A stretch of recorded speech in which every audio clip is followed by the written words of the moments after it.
CBN Campo Grande. Oferecimento Unimed Campo Grande. Cuidar de você. Esse é o plano. Unigran Capital. A única em Campo Grande com nota máxima no MEC. Leroy Merlin. A casa da sua casa. E Colégio Nota 10. Líder em aprovação. 9h04, como nós anunciamos, está aqui conosco o deputado estadual Lídio Lopes. O deputado, obrigado pela gentileza de atender o convite de falar conosco. Bom dia. Bom dia, Otávio. Bom dia a todos os ouvintes da CBN Campo Grande. Quero comentar aqui ao Estevão Congro, ao meu amigo Paulinho e toda a sua equipe que fazem parte da CBN Campo Grande. Uma honra poder estar aqui com vocês. Terceiro mandato, o senhor hoje é filiado ao Patriotas e acaba de assumir aí a presidência da CCJR, comissão importantíssima. Eu gostaria que o senhor fizesse um resumo para a gente dos desafios que já deve ter pela frente, comandando essa comissão importante lá no Parlamento. Pois é, Otávio, nós estamos começando aqui o terceiro mandato, deputado estadual, por um partido pequeno, Patriota. Eu fui reeleito já em 2014 pelo partido, voltamos agora para o novo mandato e novos desafios. Poder presidir a Comissão de Constituição e Justiça, para mim, é muito honroso. Eu sou advogado por formação, sou funcionário efetivo do quadro do Tribunal de Contas. Então, a gente tem um conhecimento técnico e jurídico para poder estar na Comissão de Constituição e Justiça. E desde que eu cheguei no Parlamento, eu sempre fiz questão de estar nessa comissão justamente para ter uma atuação mais profícua e também ter conhecimento de tudo o que acontece na casa, todos os processos os projetos que adentram a Assembleia Legislativa. E tive a honra de poder, então, começar essa nova legislatura presidindo a comissão, com a essência dos pares que fazem parte da comissão, que nos aprovaram por unanimidade para poder estar presidindo. Então, lá estamos com grandes desafios de poder atuar nessa importante comissão da Casa, que é a comissão que, na verdade, dá toda a iniciação dos projetos, no que tange a constitucionalidade, a legalidade de poder tramitar ou não os projetos na Assembleia Legislativa do Mato Grosso do Sul. Deputado, o Brasil vive um momento de grande expectativa. O governo federal, o governo do presidente Jair Bolsonaro funcionou, mas não funcionou ainda. Ele está convalescendo, está se recuperando de uma cirurgia. Aqui no estado de Mato Grosso do Sul, o governador Reinaldo Azambuja assume um segundo mandato. Lá na Assembleia, uma renovação de quase 50%. Eu gostaria que o senhor fizesse um resumo. Qual é a sua expectativa com relação a esse futuro, esse novo quadro político no Brasil e aqui no Estado também e no nosso parlamento? Qual é a sua expectativa com relação aos próximos anos? Otávio, eu acho que, assim como eu e a maioria dos brasileiros, tem uma grande expectativa, uma grande esperança. O país passou por uma grande dificuldade, veio uma recessão econômica que ela passou de cima para baixo, ela veio do governo federal, veio para os estados e chegou nos municípios, Essa recessão criou uma dificuldade muito grande para os municípios do país e Mato Grosso do Sul não é diferente. O governador Reinaldo Azambuja teve que fazer grandes cortes, fazer um governo de muita responsabilidade para poder segurar as contas públicas e fechar as contas, principalmente no que tange a salário de servidores, que hoje chega a ser um grande gargalo da administração, porque a maioria dos municípios e os governos do estado, eles trabalham no limite prudencial no que tange a servidores públicos, e eu sempre tenho dito o seguinte: não tem como esse país passar, e hoje é uma questão mundial, discutir questão de estabilidade de servidor público, porque as máquinas públicas estão inchadas, os municípios, o estado e o Distrito Federal, o governo federal está inchado a máquina pública no que tange a servidores. E aí, obviamente, que isso passa pela discussão da Previdência.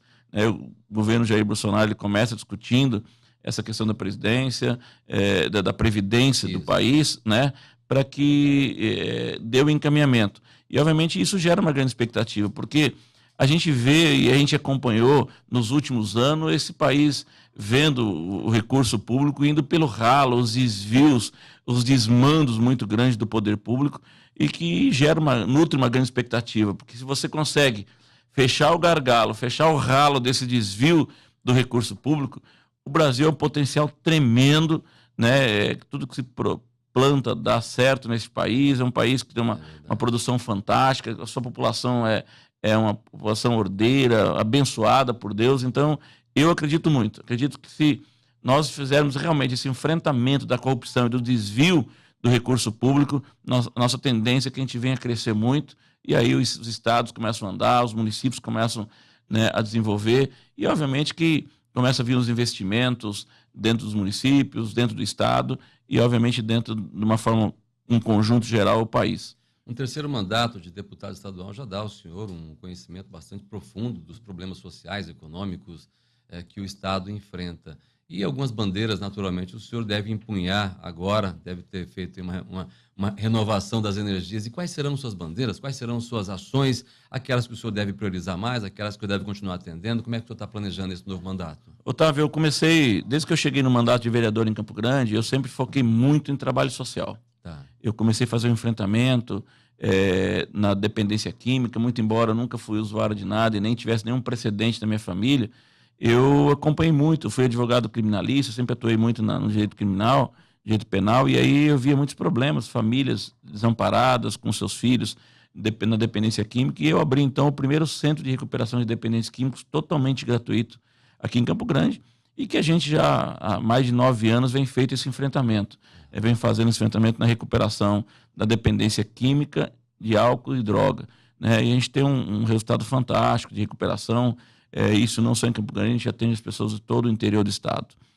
Não só satisfeito com isso, eu comecei então a focar, além do meu mandato como legislador, legislando pelo estado, criando projetos, eu também foco nesse trabalho social. Aí eu montei uma unidade móvel, que é um ônibus adaptado, com gabinete odontológico, consultório médico e jurídico, que eu levo para os municípios do interior do estado e também nos bairros de Campo Grande. Uma ação permanente. Isso, levo médico, dentista e advogado para atender as pessoas. A gente tem contribuído com alguns projetos sociais aqui, como um projeto de musical, que a gente é o mantenedor de um projeto ali que funciona na Coab, que é onde dá oportunidade para criança, adolescente fazer iniciação de música, ter uma formação, uma capacitação. E assim a gente vem trabalhando, muito focado nas pessoas. E com isso, obviamente, que você cada vez mais passa a ampliar esse trabalho, porque as demandas também vão aumentando, as pessoas passam a conhecer esse trabalho e as demandas vão aumentando, a gente vai atendendo o interior do estado, bem como Campo Grande.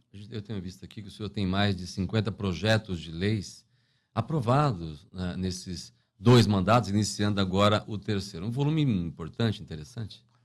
A gente sempre focou muito, como eu disse, tem um trabalho muito focado em trabalho social, a gente foca muito nas pessoas.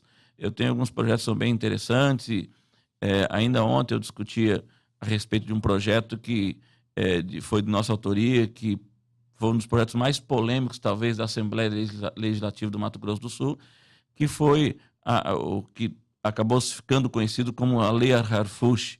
Né? Por quê? Porque é um projeto que implanta medidas educativas nas escolas do Mato Grosso do Sul. E ele teve um enfrentamento muito grande, uma discussão muito grande, porque na verdade, Mato Grosso do Sul, e assim também como Campo Grande, foi cenário nacional por várias vezes, de Jornal Nacional, de Fantástico, né, com as violências nas escolas do nosso estado e até mesmo dentro de Campo Grande, de adolescentes saindo fora de escola, brigando, meninas agarrando o cabelo uma da outra, dando pedrada, alunos sendo esfaqueados, alunos indo a óbito por essa violência, professores e diretores sendo esfaqueados em escola, né, por dependência química. Estávamos perdendo referências. Exatamente. Né? E aí, então, nós discutimos essa lei, implantando essas medidas para distensionar isso e poder fazer. E o grande mote da discussão disso era o seguinte: nós iríamos implantar um trabalho infantil dentro das escolas. Eu cresci, na verdade, Otávio, trabalhando, ajudando na minha casa. Minha mãe, ela tinha uma prerrogativa com a gente. Quando eu levantava, eu tinha lá meus 7, 8 anos de idade, eu não podia ir ao banheiro, escovar os dentes, sem antes estender minha cama. Então, eu ajudava a lavar a louça da minha casa. E depois, eu já formado em Direito, também já era concursado no Tribunal de Contas. Eu peguei uma licença prêmio que eu tinha direito e fui para os Estados Unidos fazer um curso de especialização que eu queria. E lá eu lavava louça em restaurante para poder pagar meus estudos. Eu não tinha os pais ricos para bancar, então eu mesmo trabalhava e bancava os meus estudos. Isso nunca me diminuiu nada. Então, quando a gente criou esse projeto, a polêmica foi isso, dizendo, mas como é que você vai expor uma criança ou um adolescente de limpar uma parede? Né? Então, isso é bem claro, é no contraturno dele, ele sujou, ele vai no contraturno, vai lá limpar. Para que quebrou aquilo na escola, os pais são chamados, quebrou, precisa consertar. Não é porque uma escola pública dá direito de quebrar tudo, e também não é porque o pai às vezes paga uma mensalidade de uma escola particular, também dá direito do aluno ir lá e quebrar tudo. Então, a gente precisava colocar algumas medidas, algumas regras para os adolescentes, as crianças do nosso estado, no que tange a classe estudantil. E essa lei foi muito polêmica, mas que hoje tem uma aplicabilidade muito boa acontecendo nas escolas do nosso estado. Assim como nós temos um projeto de lei que hoje ele obriga a presença dos odontólogos dentro das UTIs, né, do Mato Grosso do Sul.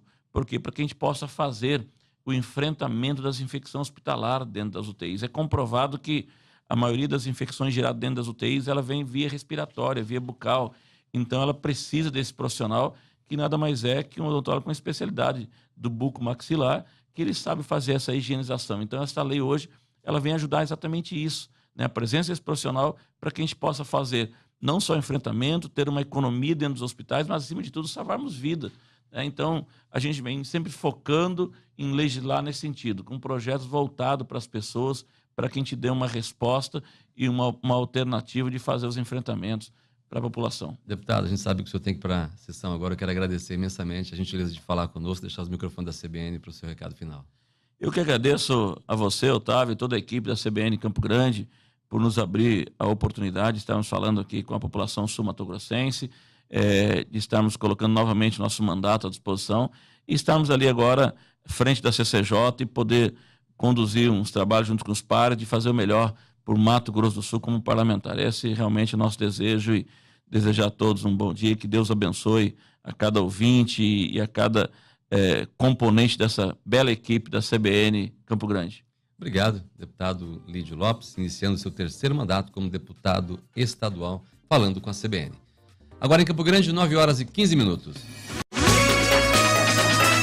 CBN Campo Grande. Oferecimento Unimed Campo Grande. Cuidar de você. Esse é o plano. Unigran Capital. A única em Campo Grande com nota máxima no MEC. Leroy Merlin. A casa da sua casa. E Colégio Nota 10. Líder em aprovação.